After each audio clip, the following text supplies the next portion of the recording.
I was wondering if having separate beds would help me and my husband's sex life. I don't know. What do you What do you think? Well,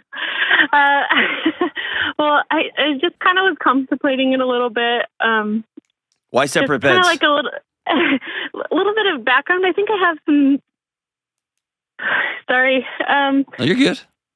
I don't know how to describe this best, but when our first night in our first apartment after being married, I woke up to him screaming. Take a deep breath. Take a deep breath. Hold on. Hold on. Sit with me for a second. No, don't. You better not apologize, or I'm hanging up on you. No apologizing. I'm sitting here right here. Okay. I think there's a lot of elements into this, but Hold on. Sit with me for a second. Okay. You don't need to scramble on this one. How many little ones do you have back there with you? I'm sorry. No, you're good. I love that. It's one of my favorite noises in the world. Do what? I have 3. One of them's asleep. The other 2 are chittering. I love it. Okay. Do me a favor. Take your left hand, and I want you to open it as wide as you can and stretch it all the way out, okay? Okay. And then I want you to slowly close your pinky, and then your ring finger, and then your middle finger, and then your index finger, and then your thumb. And squeeze that as tight as you can. Okay. And then let go. Now, I can feel your shoulders up around your neck. Bring them down. All right. So the first night you spent with your husband, you woke up and he was screaming. He has a lot of neglect and trauma for his family. Yeah. That scare you? I mainly hurt for him. No. I know, but did that scare you? Well, in that moment, yeah. Okay. How long have y'all been together? 7, almost 7 years, 6, almost 7. Okay. How many more times does that happen? That was the only time that's happened, but there's been other times he's woken up and full anxiety, shaking. Okay. But that's the only time he's screamed.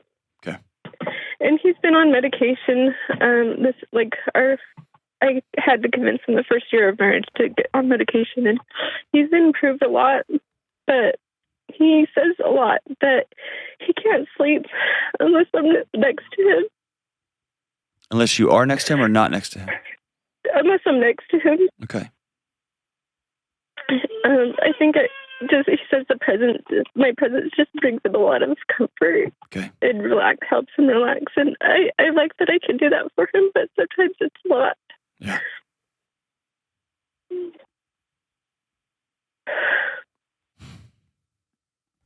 In a moment, you can help regulate his nervous system, but that can't be y'all's long-term solution.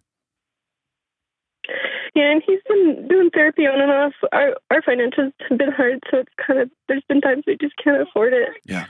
But what's he do for a living? But he's, it's kind of been all over the place, but he's finally found something that he really loves. It's like animatronics, in the sense of like manufacturing. Okay.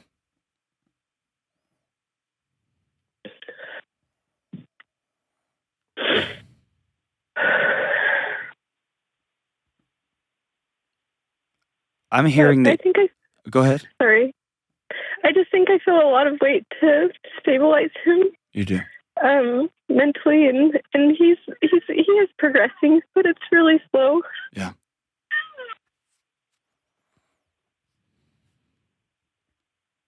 You sound like you're somebody who is a really amazing person, and you're very kind, and you're very, very, very, very, very loyal. And that you're on your last bit of energy before you slip underwater for good.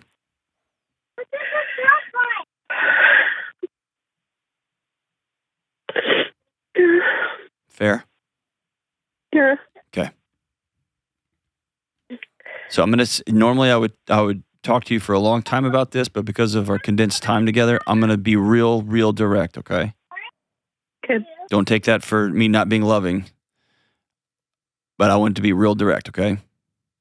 Okay. If you crumble under the weight of all of this, you'll be of no good to yourself or to those 3 little kids in the background or to him. Okay. Okay? It's okay for you to say, I've reached the end of what I can carry, because you're carrying the entire house plus a grown man, emotionally, physically, sexually, spiritually. It's too much.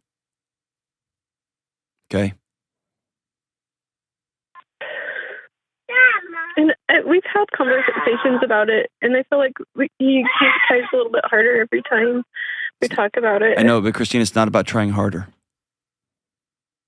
He's got to go get well. And I know you say you can't afford it right now. There's got to be some way to address that head on and figure that one out. And that's where you take all the kids and you all move into a 1-bedroom apartment for 6 months. That's where you have to go get a job and you got to let some neighbor come in or your family come in. And like, there's got to be some sort of drastic change. Okay. Because y'all are drowning financially. He feels that. He feels that shame, but also he's got some demons, right? Yeah. What did he experience growing up? His dad would rage fit, and he's bipolar, and then his mom's a borderline personality disorder, and she would manipulate him to blow, and then he'd blow, and he'd never physically hurt them, but there'd be holes in the walls, and there was always a worry if they had food. Right. He became the parent to his siblings. Mm-hmm. Yeah.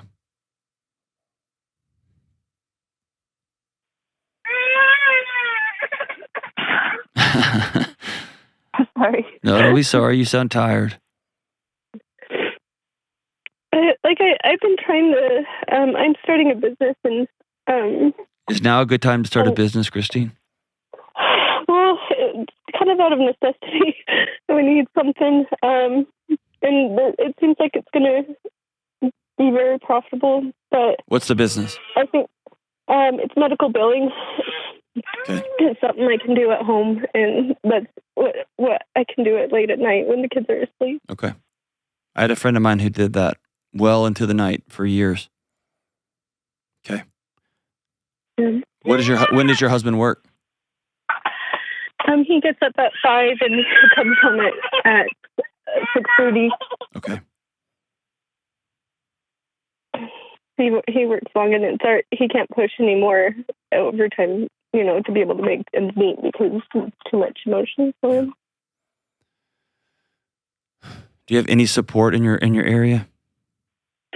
My mom helps out with the kids a lot. Okay. My sister's moving back in the state, and she can help me. Okay. But I wonder if you and your husband have a very honest sit-down conversation about you got to get some help. I can hear in the background. You just got to get some help. Does that make sense? Yeah. Yeah. You got to get some support, and that might mean that your mother comes in 3 days a week or 4 days a week, and y'all pay her way under market rate to watch the kids. And that's not ideal. It's not what you want, but it may be what you have to do. He sounds like he is working his butt off from 5 a.m. to 6:30. He is just gunning and gunning and gunning. And in his mind, he's trying to quote unquote work harder. I'm just telling you right now, given his childhood, it's just a recipe. He's going to crash. And it's not saying working hard isn't important. Good grief. I've worked those hours for years, but it's about towards an end, not running. It's running to something, not from something. And man, I know the season of 3 kids that are young, and it's chaos and it's exciting and it's exhausting and all that stuff. But you have to have a support of some sort where you can have a phone call, where you can exhale. Hang on the line, Christine. I'm going to send you a couple of things. Number one, I'm going to send you my book, Building a Non-Anxious Life. I want you all to read that, you and your husband, and use that as a roadmap. The 6 daily choices, I want you all to use that as a map. And there's questions at the end of every chapter. You all sit down and answer those questions together. The second thing I'm going to send you is I'm going to send you the Financial Peace University, the digital stuff, so that you and your husband can go through those lessons together, and you can begin to get your money under control.